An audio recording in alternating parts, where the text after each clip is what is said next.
Fascinating, Greg.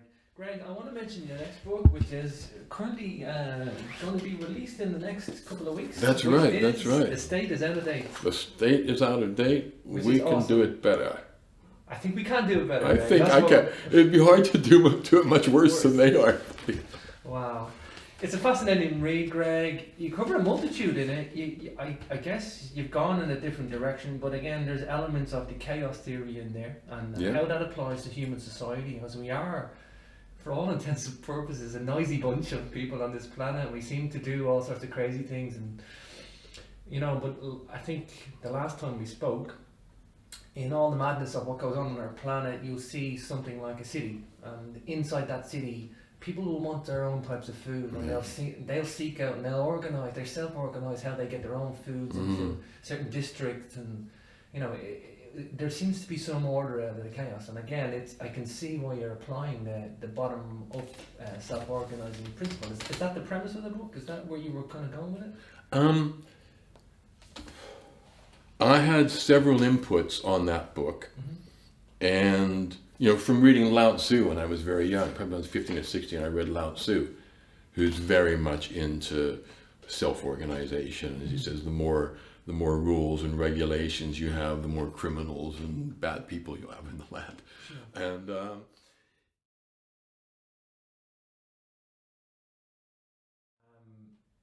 but humanity's at an unusual time, Greg, in terms of consciousness, spirituality.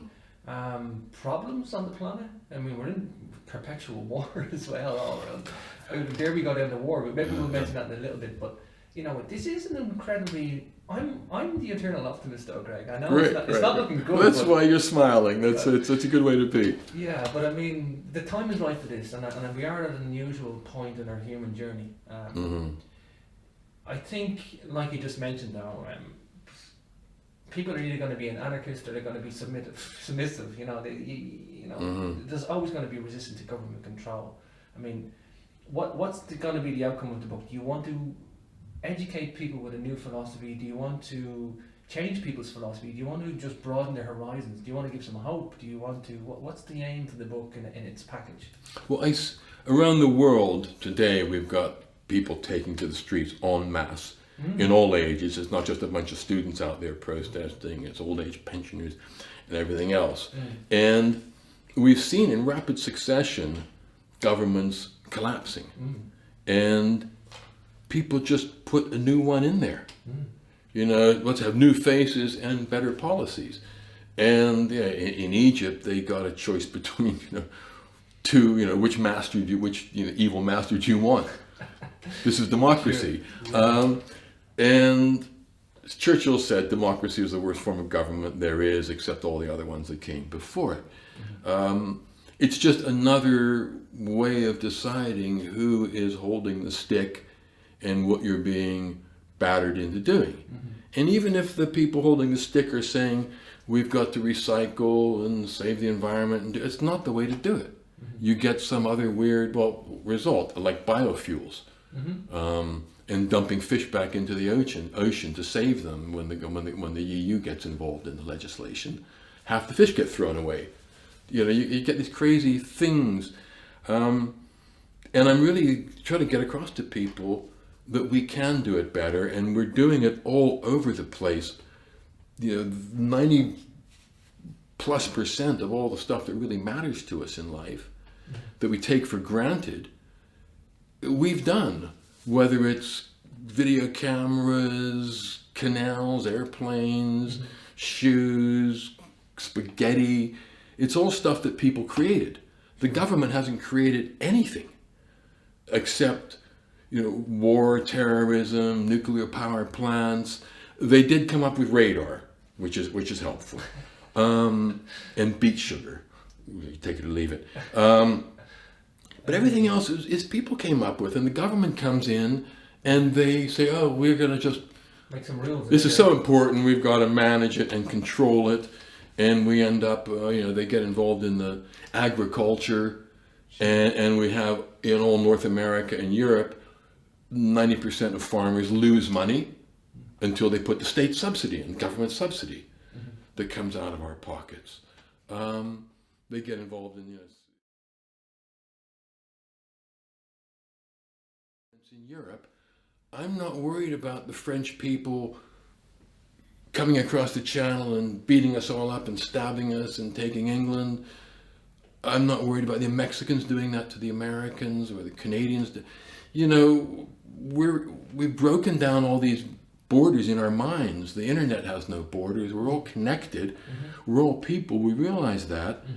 And that's all the states are really there for. And they're taking is to protect us from other states. And they take so much of our money to do that and to regulate agriculture and food and medicine and all the things they're controlling.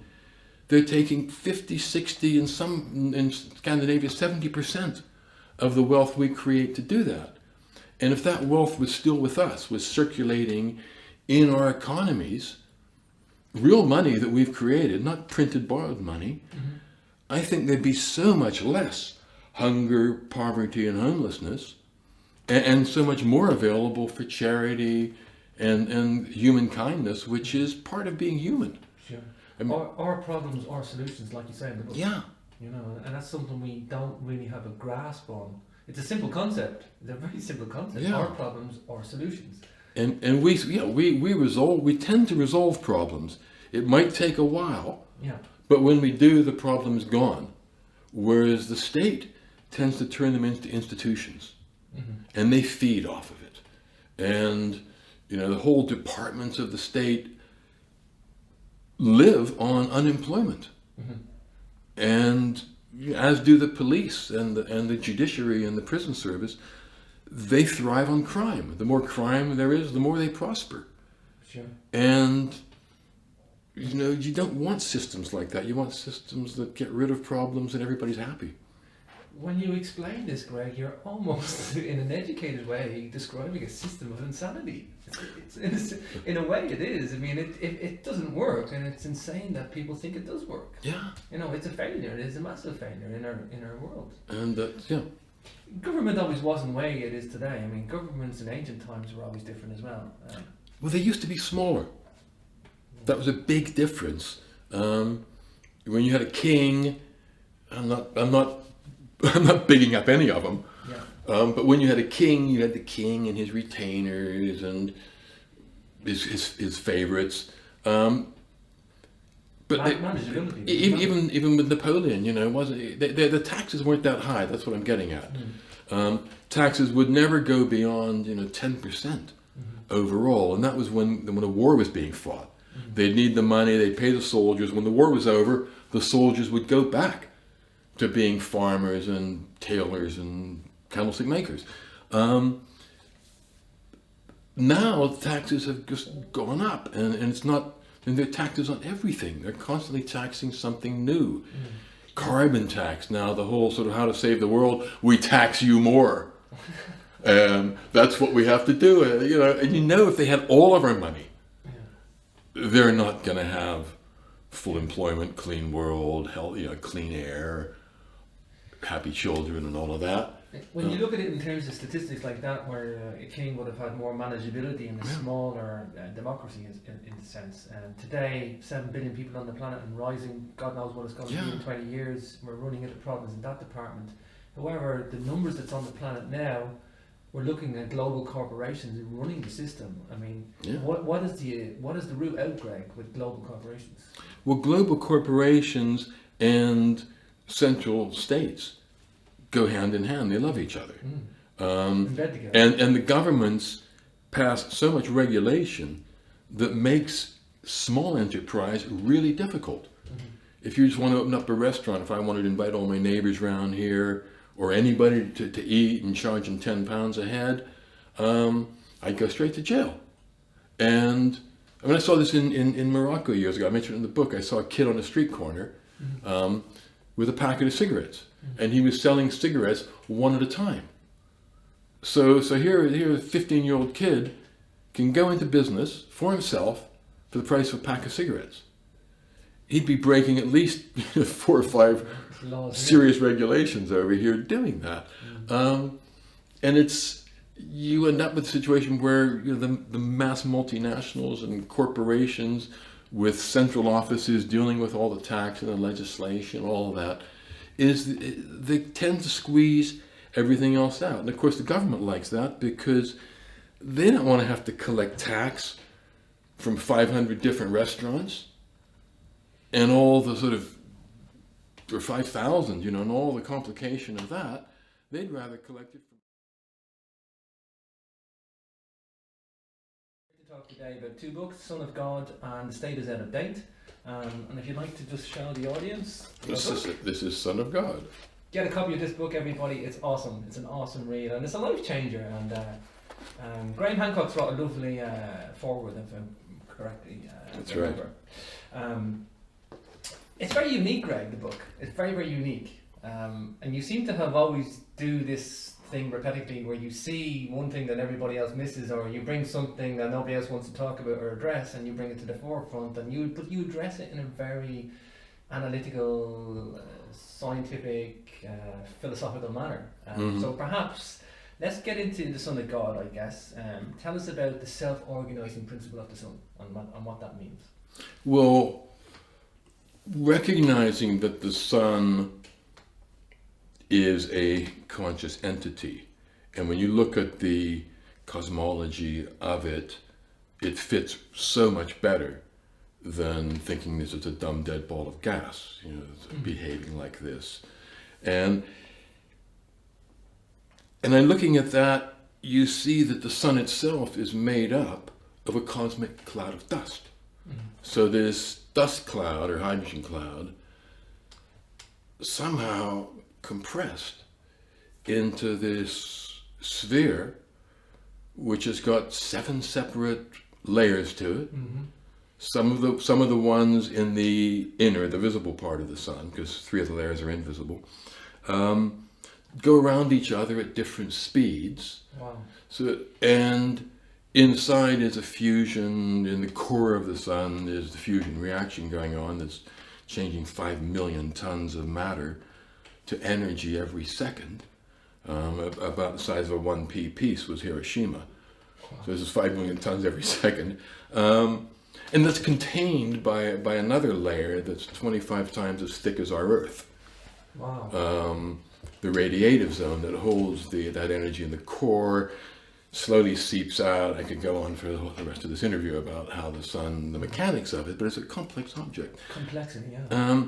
And that formed out of self-organized out of a cloud of hydrogen gas. So, and it was aided and abetted by electromagnetic fields.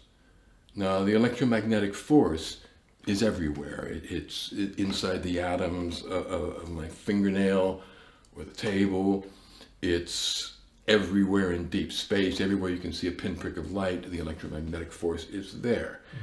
And cosmologists recognized that, had a hand in bringing this cloud of dust into turning matter into a living device that is creating energy out of that matter. So the electromagnetic force is turning matter into a device that creates energy out of matter. It's kind of almost a reproductive thing going on there. But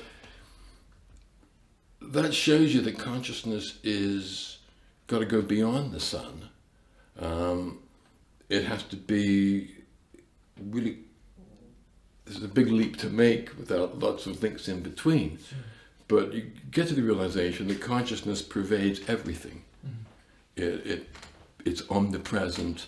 Obviously there's a less consciousness in a paper clip than there is in a steel bar or whatever. Sure. And I don't, it's a strange thing to be talking about.